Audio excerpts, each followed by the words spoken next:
하나님 말씀 보겠습니다. 하나님 말씀 빌립보서 2장 5절에서 14절 말씀까지 보도록 하겠습니다. 신약성경 빌립보서 2장 5절에서 14절 말씀입니다. 제가 가지고 있는 성경으로는 신약성경 319페이지쯤 됩니다. 빌립보서 2장 5절에서 14절 말씀까지입니다. 네, 말씀이니까 한 절씩 교독하도록 하겠습니다. 제가 한 절, 여러분들이 한 절 교독하도록 하겠습니다. 너희 안에 이 마음을 품으라. 곧 그리스도 예수의 마음이니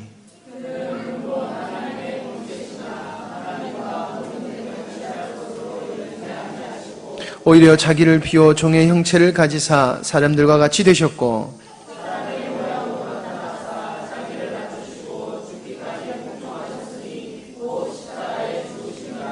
이러므로 하나님이 그를 지극히 높여 모든 이름 위에 뛰어난 이름을 주사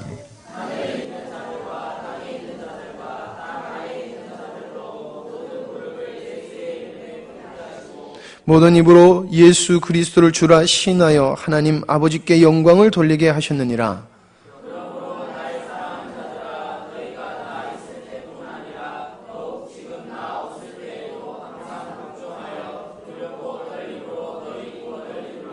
너희 안에 행하시는 이는 하나님이시니 자기의 깊으신 뜻을 위하여 너희에게 손을 두고 행하게 하시나니. 같이 읽겠습니다.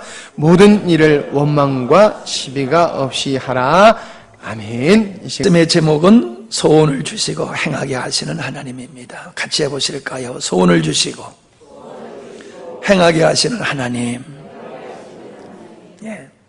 참 익숙한 오늘 본문 말씀이지만은 주님이 이 말씀을 가지고 은혜를 나누게 하시는데 참 얼마나 은혜가 되는지 모릅니다. 여러분이 편안한 마음으로 잘 말씀을 경찰해 주시기를 바랍니다. 오늘 이 말씀을 보면은 우리 하나님께서 어떻게 구원하여 하나님의 자녀로 삼으셨느냐라고 하는 말씀이 담겨 있습니다. 예. 결과가 중요하기도 합니다만은 그 어떤 결과를 유출해내기 위해서 애쓰고 힘쓴 것, 그거 굉장히 중요한 것이지요. 피조물인 인간, 멸망받아야 마땅한 인간, 그런 인간을 하나님의 자녀로 삼으셨다는 겁니다. 저는 이 말씀을 가만히 생각해 보면서 이런 생각을 해봐요. 피조물인 인간이 멸망받아야 될 인간을 하나님의 자녀로 삼으셨다라고 하는 것은 집에서 있던 노비가 주인의 아들이 된다라고 하는 것보다도 더하다. 더 큰 은혜다.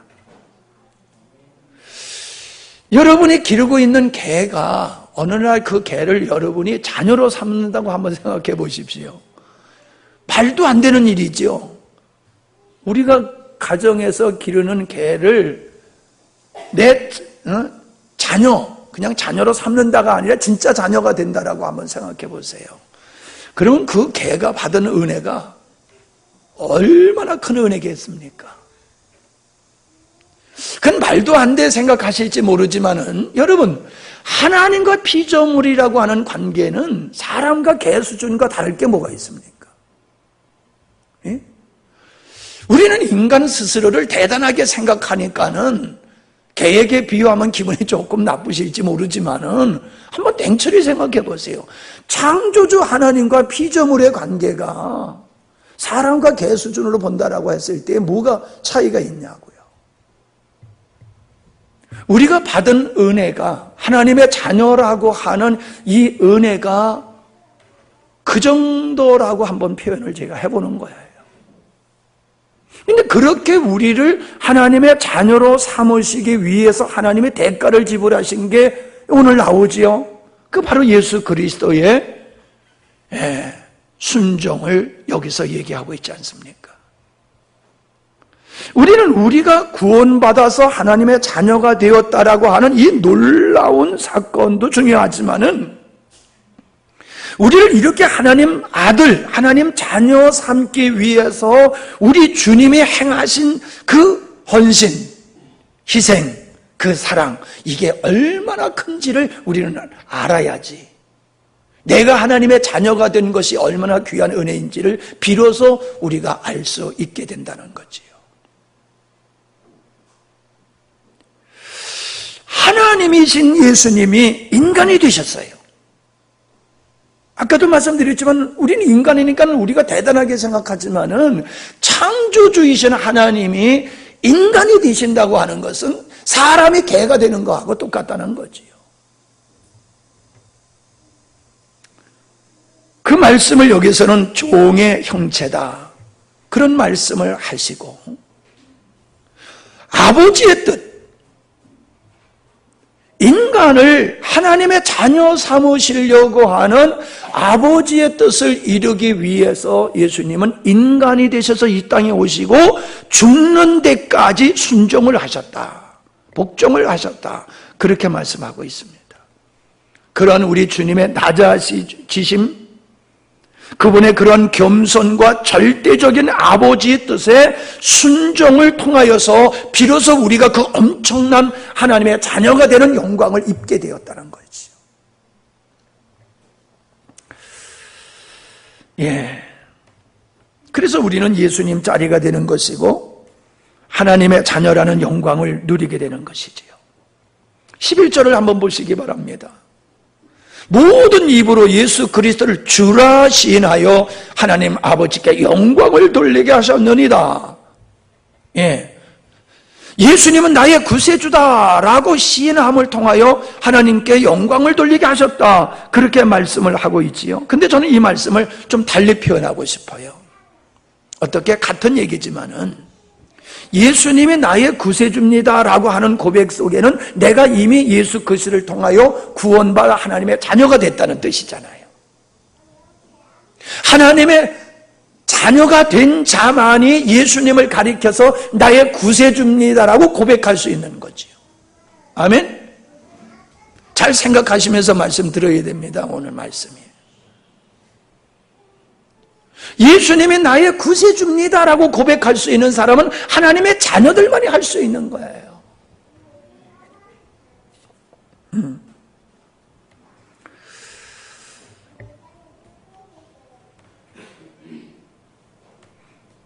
여러분, 우리가 하나님의 자녀가 됐다고 하는 것은 우리 입장에서는 굉장한 일이지요. 엄청난 은혜지요. 그러나 우리가 하나님의 자녀가 되는 이 엄청난 이 역사가 어떻게 이루어졌느냐?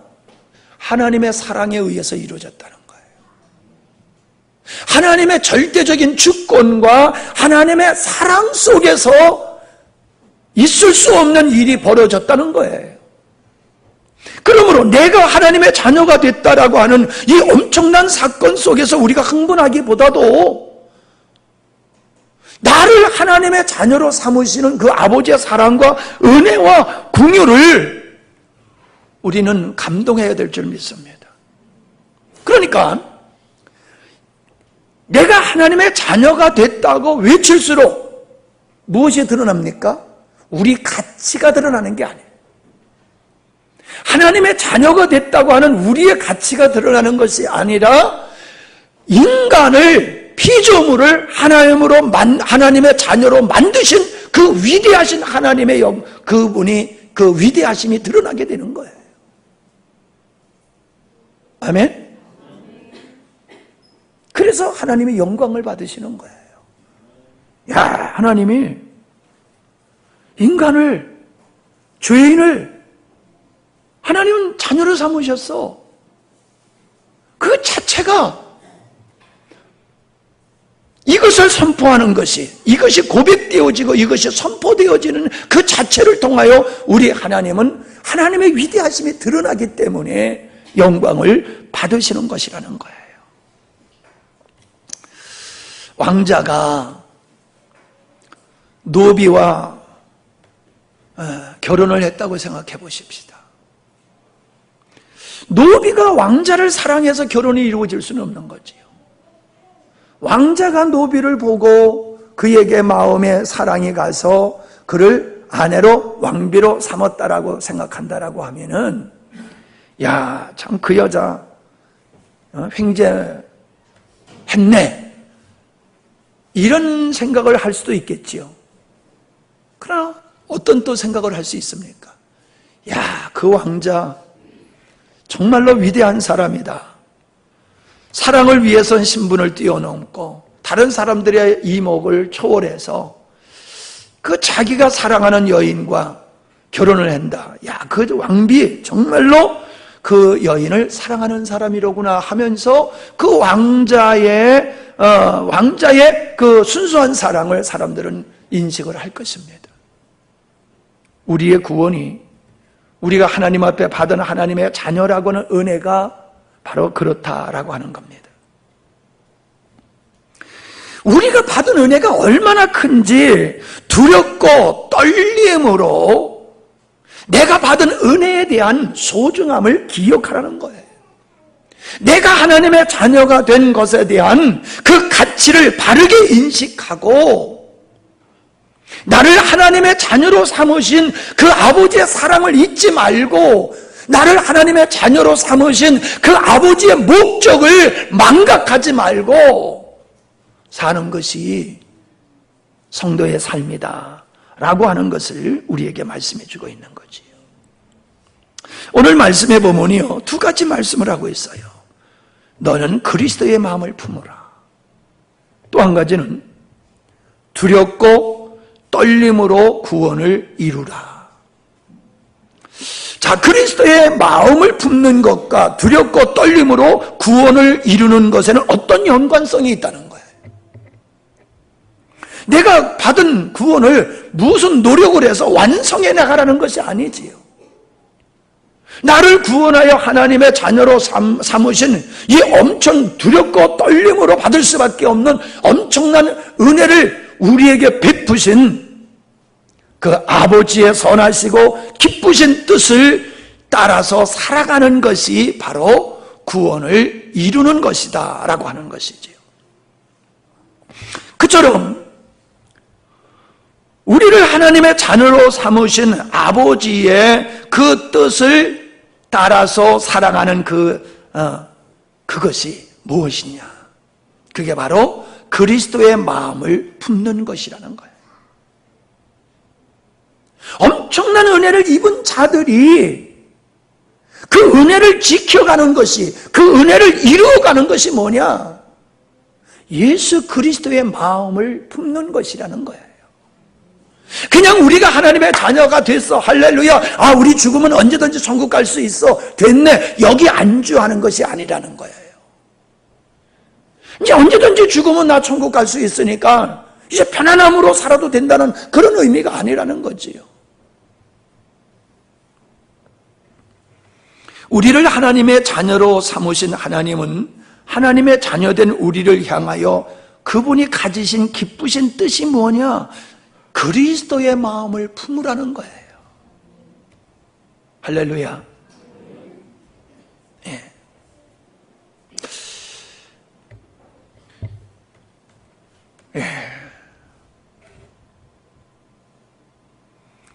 12절의 말씀을 보면은 그 다른 번역 성경을 가지고 읽어보면 이렇게 기록되어 있어요. 더욱더 순종하여서 두렵고 떨리는 마음으로 자기의 구원을 이루어 나가라. 자, 이 말씀은 구원은 값없이 주어진 것이 아니라 구원받아 하나님의 자녀됨이 최종적 목적이 아니다라고 하는 것이지요. 두렵고 떨리는 마음으로 너무나 귀중한 구원의 가치를 인식하면서 자녀 삼으신 하나님의 뜻을 향하여 합당한 삶을 살아가라. 예수 그리스도께서 아버지의 뜻에 순종하여 십자가를 지시기까지 하심과 같이 내가 하나님의 은혜를 입은 너를 향하신 하나님의 뜻은 예수 그리스도의 마음을 품는 것이다. 그렇게 말씀하고 있음을 보게 되어집니다. 구원은 구원하신 하나님의 목적을 위한 시작에 불과하다는 것입니다. 구원받았음에 머문다면 어린아이의 신앙에 머물 수밖에 없다는 것이지요. 내가 구원받았다고 안주하고 구원하신 하나님의 뜻에 상관없이 살아가도 되는 것이 아니라는 것입니다. 은혜가 크면 클수록이요, 우리는 책임이 더 주어지는 걸 알 수 있습니다. 큰 구원의 은혜는 거절할 수 없는 하나님의 뜻 가운데서 이루어졌다는 사실입니다. 하나님의 선하신 뜻이 무시된 구원은 참된 구원이 아니라는 것이에요. 구원이라고 하는 것은 지옥 갈 사람이 천국으로 가게 됨만 의미하는 것이 아니라 안심하며 부담 없이 살아도 되는 것이 아니다라고 하는 것을 우리에게 일깨워주는 말씀이 되는 것입니다. 우리가 하나님 앞에 선택받아서 하나님의 자녀가 된 일방적인 하나님의 은혜의 수혜자인 성도는 특별한 하나님의 선하신 뜻을 위한 선택된 자들임을 우리가 잊어서는 아니 될 줄 압니다. 구원받아 하나님의 자녀된 자는 구원 자체에 관심을 가지지 말고 구원하여 자녀 삼으신 하나님의 뜻에 관심이 가야 하는 것임을 보여주는 말씀입니다. 하나님의 깊으신 뜻이 뭐라고 그랬습니까? 그리스도의 마음을 품는 것이라고 말씀드렸습니다. 이 품으라라고 하는 말은 푸어로네라는 말인데, 마음을 쓰다, 감정이나 의견을 가지다, 마음을 내키게 하다, 스스로 끌어놓다, 애착을 가지다, 관심을 가지다, 뜻을 갖게 하다, 같은 마음을 가지다, 이런 뜻이 있는 말이에요. 그러니까 우리가 예수 그리스도의 마음과 같이 하나 되기 위하여 사모하는 그런 마음을 가지라는 거예요. 구원받아 천국 가는 거로 안주하지 말고, 내가 하나님의 자녀 됐으니 예수님이 나를 구원하기 위해서 보여주신 그 주님의 마음, 그 마음을 너도 사모하라는 거예요. 너도 그 마음을 가지라는 거예요. 구원을 목적으로 하는 사람은 이런 필요성을 못 느껴요. 나 구원받아 천국 가면 됐지. 그때요 예수 마음 가질 필요가 뭐 있느냐, 이렇게 생각을 합니다. 그러니까 어린아이의 신앙에서 벗어나지를 못하게 되는 것이다 라고 하는 것이지요.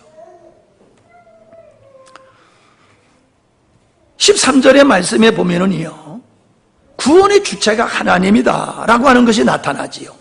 근데 더 중요한 것은 뭡니까? 우리를 구원하신 그분께서는 구원하여 하나님의 자녀된 하나님의 자녀된 자들에게 하나님의 뜻인 그리스도의 마음으로 성장할 수 있도록 우리 안에서 역사하고 계시다는 거예요. 13절 같이 읽어볼까요? 다시 한번 크게 시작.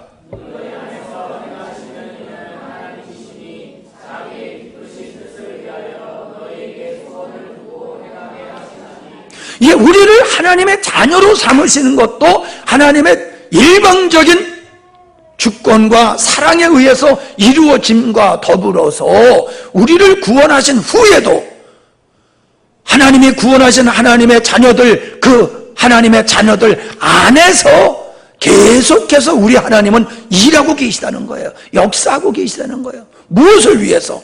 자기의 기쁘신 뜻을 위해서. 자기의 기쁘신 뜻을 위해서 구원한 하나님의 백성들, 그 자녀들 가운데서 여전히 우리 주님은 일하고 계시다는 거예요. 할렐루야.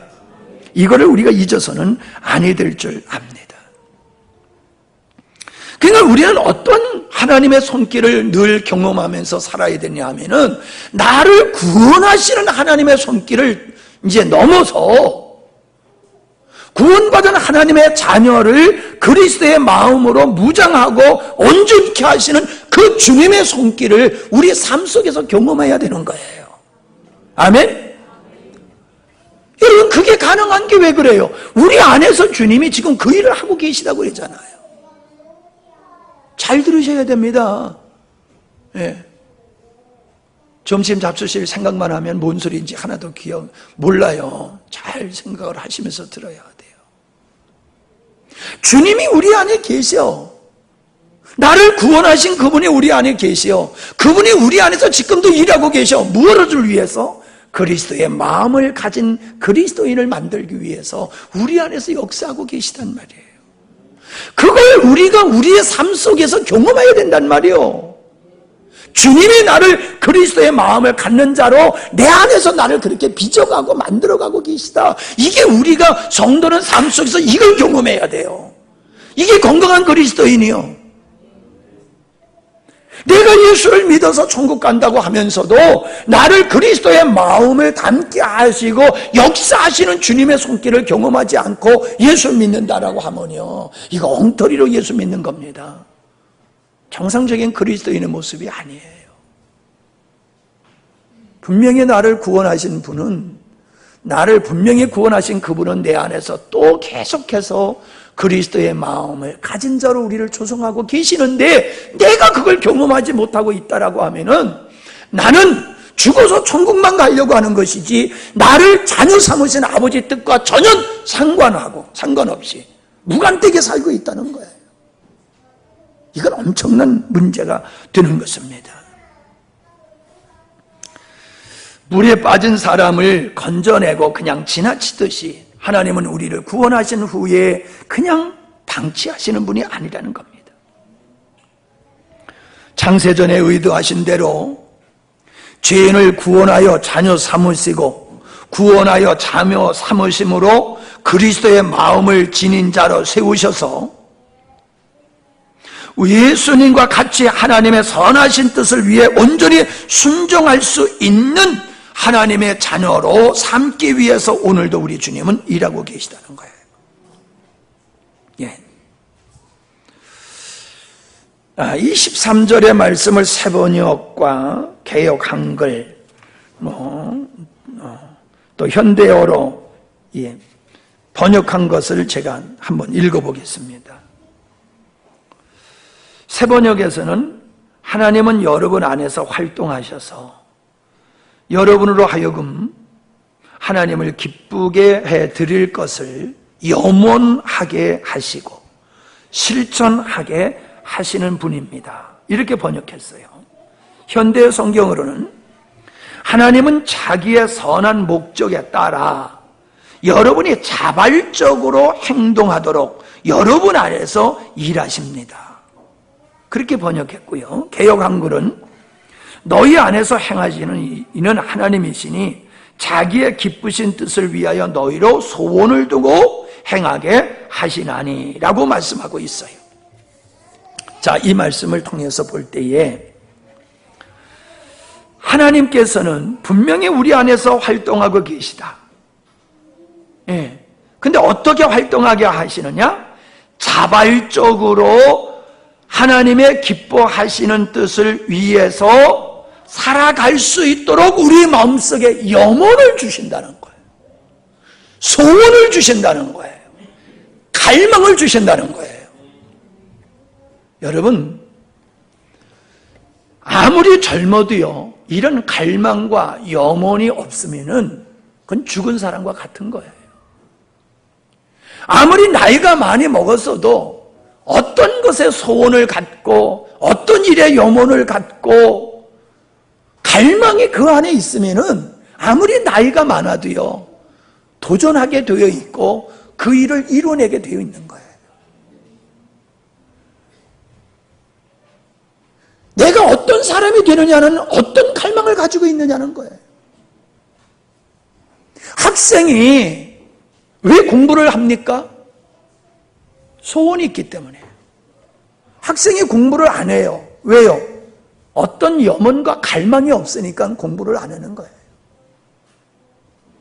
소를 물가로 끌고 갈 수는 있어도 소가 목마르지 아니하면 소에게 물을 먹일 수가 없잖아요. 그러나 목마른 짐승을 물가로 못 가게 막아보십시오.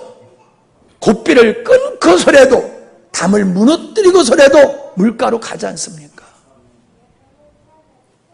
여러분, 우리가 하기 싫은 일을 하는 것은 너무나도 힘든 거예요. 그 일이 에너지가 많이 필요해서가 아니에요. 싫은 일을 한다는 자체가 우리를 굉장히 피곤하게 하고 힘들게 하지요.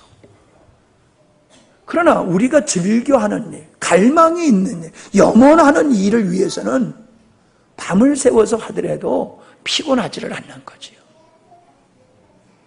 하나님은 우리를 구원하실 때에 예수 그리스도를 우리에게 주심으로 예수 그리스도 안에 있는 생명으로 말미암아 하나님의 DNA를 우리에게 주셔서 내가 구원받아 하나님의 자녀된 후로 하나님의 성품이 우리 안에 있으므로 그 성품에 의해서 살아가게 하시는 것과 더불어서 두 번째가 뭐냐? 우리에게 갈망을 주신다는 거예요. 염원을 주신다는 거예요. 갈망을 줘요. 소원을 주셔요. 그러니까 그걸 따라 살게 돼 있다는 거예요. 그걸 따라서. 그걸 따라서. 뭐 쉬운 예로 들면 이거지요. 내 집 한 채 사야 되겠다. 이런 사람은 집 하나 사기 위해서요, 돈을 아끼게 되지요. 열심히 벌고 돈을 아끼게 되지요. 그러나 살다 죽으면 그거 싸들고 가나? 그냥 상관없다. 그냥 버는 대로 먹고 즐기자. 이런 사람들은 저축을 안 했지요. 열심히 일도 안 하지요. 목적이 없고 갈망이 없고 염원이 없을 때에는 어떠한 행동이 나오지를 않아요. 우리가 하나님의 자녀라고 하는 것이 대단한 건 사실이지만은 하나님의 자녀가 된 후에 하나님의 자녀들에게 주신 갈망이 있다는 거예요. 소원을 주신다는 거예요. 무엇을 향한? 하나님의 뜻을 향한 그 갈망을 우리에게 주신다는 거예요. 그래서 구원받은 하나님의 자녀들은 하나님이 구원받은 자녀들에게 주신 그 소원과 갈망과 염원을 따라서 살아가게 만드셨다는 거예요. 할렐루야. 우린 예수 믿는 사람이니까 이렇게 살아야지, 이게 아니라는 거예요. 예수 믿어 하나님의 자녀된 우리의 마음에는 하나님이 심어놓은 DNA가 있고 하나님의 심어놓은 갈망, 소원이 있다는 거예요. 여러분, 내가 예수 믿어 천국 간다는 고백이 중요한 게 아니에요. 내가 예수님 믿어 하나님의 자녀가 돼서 천국 가는 자라고 하면은 그에게는 하나님이 반드시 소원을 주신다는 거예요. 하나님의 뜻을 향한, 하나님을 향한 간절한 소망을 주신다는 거예요. 그게 뭐요? 주님의 마음을 품는 갈망을 주신다는 거예요. 우리가 하나님의 자녀가 됐다고 고백은 하면서 우리 마음속에 예수 그리스도의 마음을 가지려고 하는 갈망이 없다고 하면은 이건 비정상적인 거예요. 비정상적인 거예요. 반드시 하나님의 자녀의 마음속에는 하나님이 이러한 마음을 심어 주신다고 말씀하고 있잖아요. 근데 그게 없다라고 하면은요, 이거 심각한 겁니다. 여러분 생각해 보세요. 여러분의 마음속에 하나님의 갈망인 예수 그리스도의 마음을 품는 이 갈망이 여러분 안에 얼마나 간절한지를 한번 돌아보세요. 하나님의 뜻을 이루고자 하는 그 영혼이 여러분의 마음속에 얼마나 크며 그 영혼이 여러분의 인생을 사로잡고 있는지를 한번 생각해 보세요. 우리는 우리의 자신에 대해서 평가를 후하게 하는 경향이 있습니다. 내가 이렇게 하니까 내가 믿음이 좋은 사람이야 라고 여러분 스스로를 그렇게 평가하고 계시지요. 저도 그런 부분이 있어요. 저 자신을 향해서. 그러나 이 말씀 앞에 우리가 정말로 솔직하게 하나님 앞에 서보자고요. 내 마음속에 주님이 주신 그 소원이 얼마나 강한지 나를 잊어버리고 그 하나님이 주신 소원을 붙들고 그것을 바라보고 내가 얼마나 헌신하며 살고 있는지를 우리가 생각해 보자는 겁니다.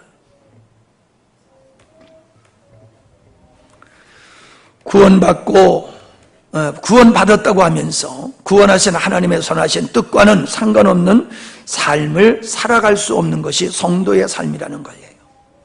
반드시 구원받아 하나님의 자녀된 자들은 하나님의 선하신 뜻을 위하여 살게 되어 있다는 것입니다. 구원받아 하나님의 자녀된 자들이 하나님의 뜻에서 벗어난 삶은 구원을 두렵고 떨림으로 구원을 이루라는 삶을 이루고 있는 게 아니라는 거예요.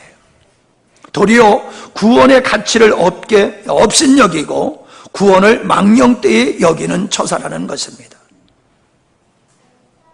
구원받아 하나님의 자녀가 되었음에도 과거에 매이거나 안주하지 말라는 것입니다. 그렇게 과거에 매이고 현실에 안주하는 것은 하나님의 자녀의 모습이 아니고 하나님의 뜻에 어긋나는 행위다. 그걸 우리에게 지금 말씀하고 있는 것입니다. 아담이 하나님의 창조의 뜻을 어긋나고 벗어난 것 같이 구원을 받은 자들이 구원받은 하나님의 자녀들에게 주신 소원을 망각하고 무시하고 여전히 자신을 위해서 현실에 안주하며 살아가는 것은 건강한 그리스도인의 모습이 아니라고 하는 얘기예요. 자, 잘 들으시고 계시는 분이 있지만은 아예 처음부터 포기하고 계신 분이 계신 것 같아요.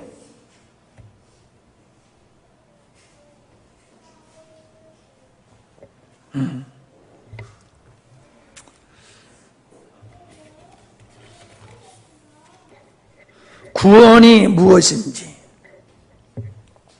구원의 가치가 어떤 것인지, 왜 구원하셨는지를 안다라고 하면은 결코 하나님의 뜻을 무시하고 어긋나게 살아가지를 못합니다. 나를 구원하시고 구원하신 하나님의 자녀들에게 심어놓은 부어주신 그 염원과 소원은 하나님의 구원하시고 우리를 자녀 삼으신 그 은혜의 가치를 알아야지만이 그걸 깨닫게 될 줄로 믿습니다. 우리가 하나님의 자녀된 은혜는 거저받은 것이지요. 은혜를 거저받고 그냥 그 자리에 머물러서 안주하지 말라는 겁니다. 그건 아버지의 뜻이 아니라는 겁니다. 하나님의 자녀가 된 자들은 우리에게 은혜를 베푸신 하나님의 목적을 알아야 되고 그 목적을 쫓아서 살아가야 된다는 겁니다. 그렇게 살아갈 수 있도록 우리에게 소원을 주셨다는 거예요. 하나님의 뜻을 향한. 그래서 누구나 쉽게 그 일을 할 수 있게 하셨다는 거예요. 하고 싶은 마음, 간절한 마음을 주셨기 때문에 그 일을 할 수 있다는 겁니다. 하나님의 말씀대로 살아가는 것이 어려워서 못하는 게 아닙니다. 갈망이 없어서 못하는 거예요. 갈망이 없어서.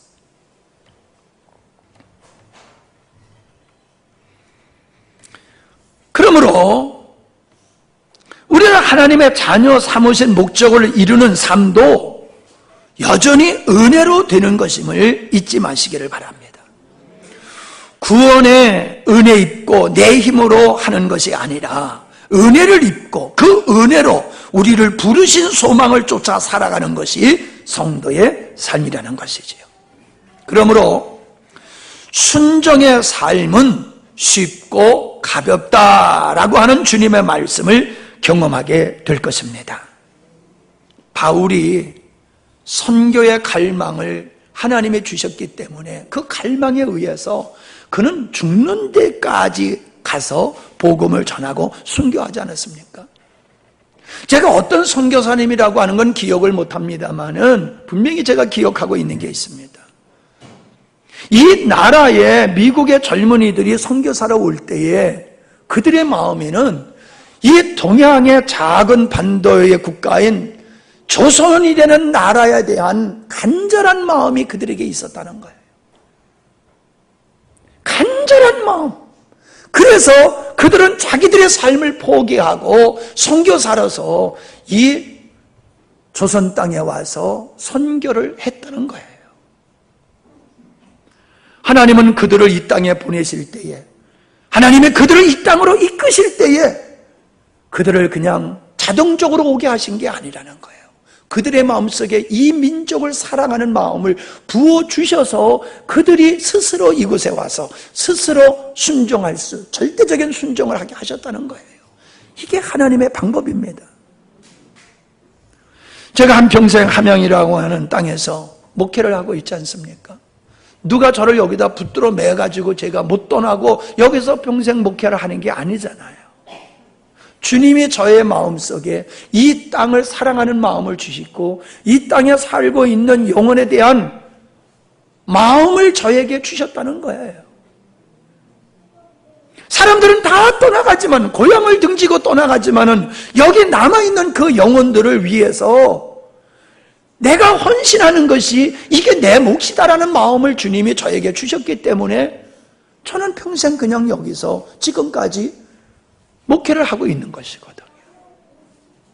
복음을 전하는 것이 저에게 목적이기 때문에 이 수양관을 만들게 되었고 또 해외까지 복음을 전할 수 있는 길도 주님이 여셔서 하게 하시는 것은 내 안에 그런 갈망을 하나님이 주셨기 때문이다 라고 하는 것입니다.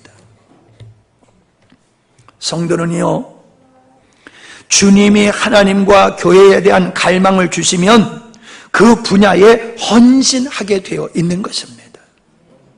지난번에도 말씀을 드렸지만은 이번에 3번에 걸쳐서 해외 가서 복음을 전하는 일을 할 때에 경비가 적지 않게 들어갔어요. 근데요, 제가 어떤 분한테 선교비 좀 달라고 내 평생 한번 손 내밀어 봤어. 네. 그런데 요즘 사정이 어려워서 안 되겠대. 그러면서 이런 지하에 거절을 하는데 얼마나 내가 얼굴이 화끈하고 민망했는지. 그러나 내가 선교비를 좀 누구한테 달라고 한 사람은 안 줬어도 주님이 그들의 마음속에 감동을 주시고 갈망을 주신 분들이 정말로 귀한 헌금들을 주셔가지고 거기에 대한 경비를 다 하게 하셨단 말이에요.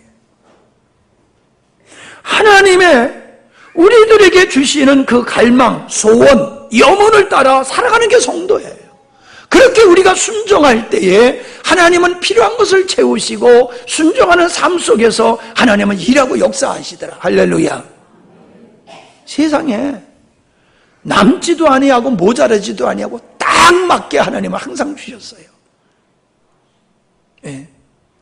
이번에 3번에 갈 때는요, 통역하는 사람한테는 먼저 번에 수고했다고, 물론 같이 주님의 일을 하는 거지만은, 그거 진짜 통역하는 게 얼마나 힘들어요. 그래서 고마워서 제가, 얼마쯤 이렇게 사례를 했는데, 이번에는 안 해도 될 것 같은 마음이 들더라고요.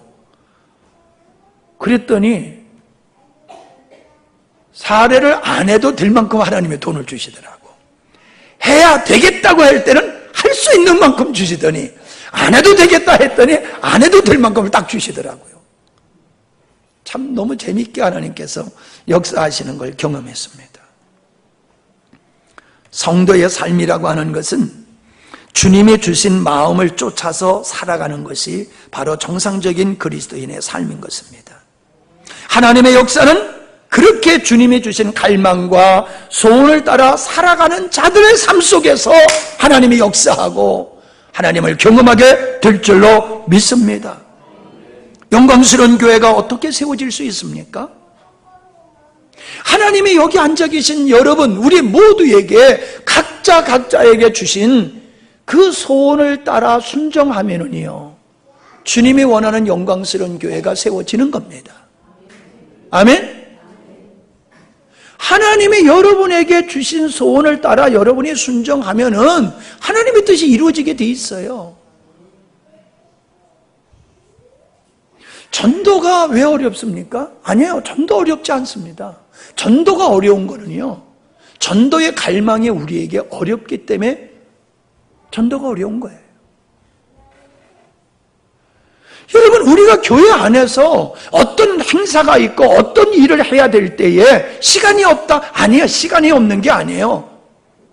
그 일에 대한 갈망이 없기 때문에 시간이 없다고 하는 거지요. 재능이 없는 것도 아니고 돈이 없는 것도 아니고 능력이 없는 것도 아니고 내가 마땅히 해야 할 일에 대한 하나님의 주신 갈망이 있어야 되는데 그 갈망이 없다는 거예요. 그럼 어떻게 생각해요? 주님이 그 갈망을 안 주셨으니까 나한테 갈망 없는 거니까 나한테 책임 없어. 이렇게 생각하실 수 있지요. 천만의 말씀이에요. 하나님은 다 우리에게 주고 계세요. 근데 우리가 관심이 없어요.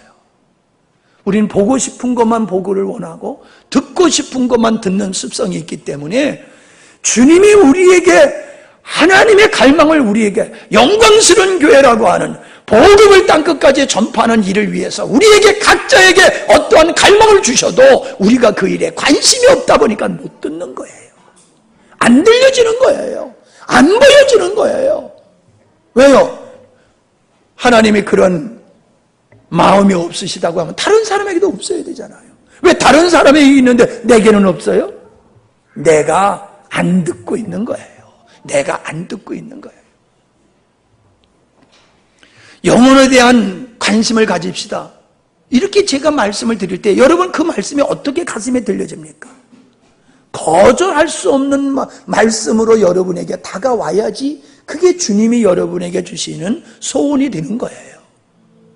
그냥 목사님 혼자 고백하는 거야. 목사님 혼자 고백하러 끝나. 나와 상관없어.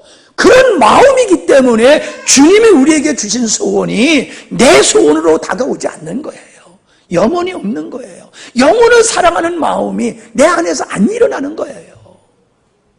주님이 안 주시는 게 아니라. 어떤 면에서 보면 여러분 고맙고 감사하고 그래서 제가 오늘 저녁에 한 통 내는 거란 말이에요. 여러분에게.